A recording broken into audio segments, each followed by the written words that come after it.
जैसे कि परमेश्वर के वचन में लिखा है भजन संहिता 23 उसकी 1 में कि यहोवा मेरा चरवाहा है, मुझे कुछ घटी नहीं होगी।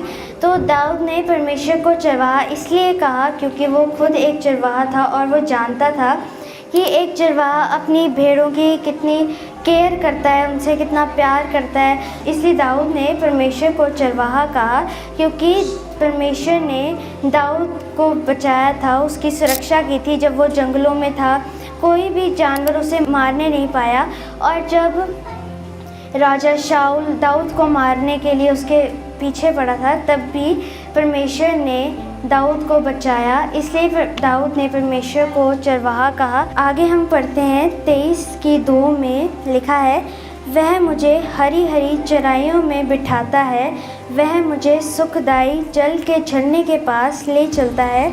एक चरवाहा अपनी भेड़ों को कभी भी सूखी ज़मीन पर नहीं लेके जाता, वो हमेशा अपनी भेड़ों को हरी हरी चराइयों में लेके जाता है, झरनों के पास लेके जाता है ताकि उनको कोई कमी ना हो, वो वीक ना हो।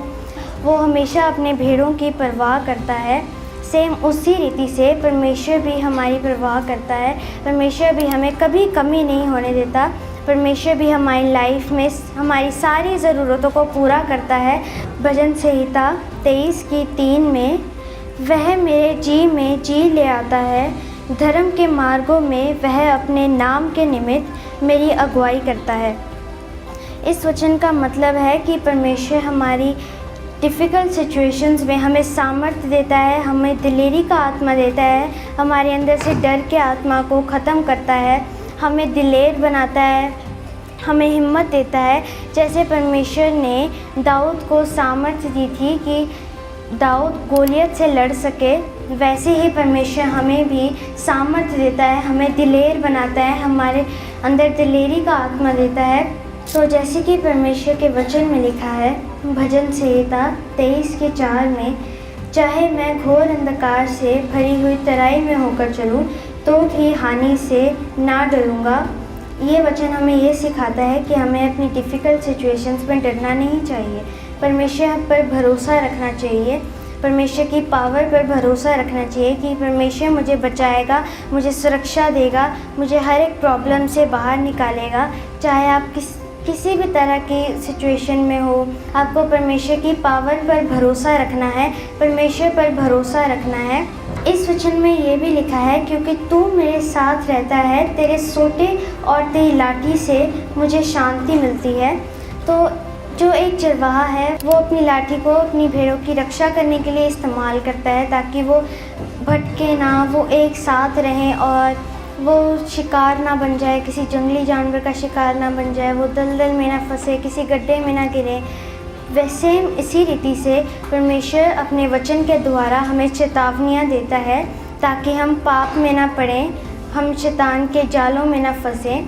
तब हमें परमेश्वर के वचनों को पढ़ना है ताकि हम सुरक्षित रहें। तो जैसे कि परमेश्वर के वचन में लिखा है भजन संहिता 23 की 5 में, तू मेरे सताने वालों के सामने मेरे लिए मेज़ बिछाता है। मेज़ बिछाने का मतलब कि परमेश्वर हमें ऑनर देता है, हमारी इज़्ज़त को बढ़ाता है, हमें ऊंचा करता है। और यदि हम किसी अपने रिलेटिव के घर जाते हैं, वो हमारे आगे मेज़ बिछाते हैं, हमारे आगे डिशेस को रखते हैं, हमारा ऑनर करते हैं, हमारा सम्मान करते हैं, हमारे साथ टाइम स्पेंड करते हैं।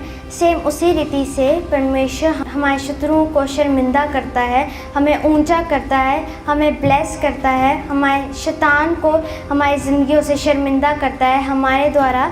जैसे वचन में ये भी लिखा है कि तूने मेरे सिर पर तेल मला है, मेरा कटोरा उमड़ रहा है, जिसका मतलब है कि परमेश्वर हमें अनॉइंट करता है, हमें मसा करता है, अपने कामों को करने के लिए हमें अनॉइंट करता है। और जैसे कि परमेश्वर के वचन में लिखा है साम 23 की 6 में, निश्चय भलाई और करुणा जीवन भर मेरे साथ साथ बनी रहेगी और मैं यहोवा के धाम में सर्वदा वास करूँगा।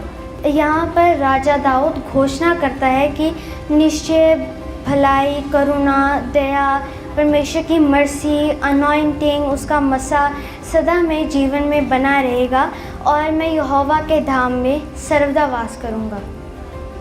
मैं यहोवा के मैं प्रेजेंस में सर्वदा वास करूँगा। वो परमेश्वर से ये वायदा करता है कि मैं उसके धाम में सर्वदा वास करूँगा। तो हमें परमेश्वर को फॉलो करना है और वचनों को पढ़ना है ताकि हम परमेश्वर की आवाज़ को सुन सकें, वो क्या चाहते हैं हमारी लाइफ से हम वो जान सकें। और परमेश्वर हमें ऊंचा करेगा, ब्लेस करेगा और हमें ऊंची पोजीशंस पे लेके जाएगा, हमें छुड़ाएगा, हमारी जीवन से हर एक कमी घटी को पूरा करेगा। हालेलुया।